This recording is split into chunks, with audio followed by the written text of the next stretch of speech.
कि तू हमारे जान हो, तू ही परान हो, कहत काट के हमने दी करे जाके गला हम ले जाके बबुआ चढ़ल जवानिया पुछौलूर सीखा। अब बताओ दीदिया कैसे कहबो ते लोग उल्टा सीधा ना चढ़ेलो। अरे बोले के सहूर सीखा बबुआ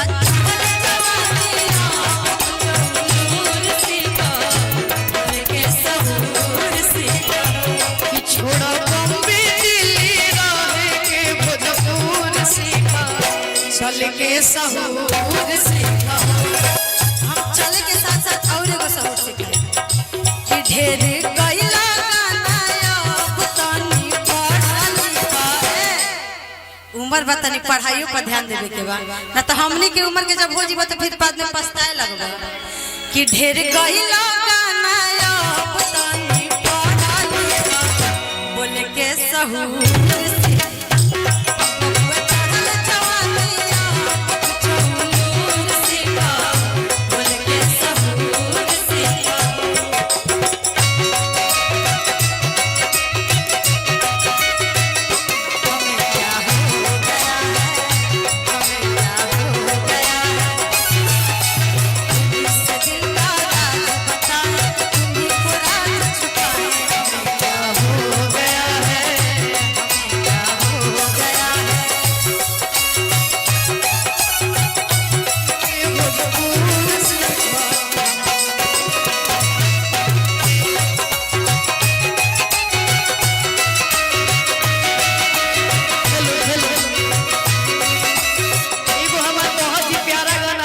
सभी के बीच में। हाँ हाँ कवन रोगवा दिहालू धराई हो कवन रोगवा दिहालू धराई हो पढ़ाई में मन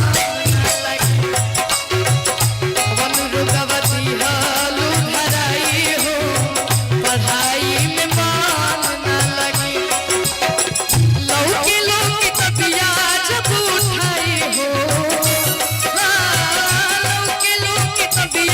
जब उठाई हो पढ़ाई में मन लगे पवन रुकवा दिहालू धराई हो पढ़ाई में मन भैया लेकिन कसहू तो पढ़े के पड़े। हाँ सहारा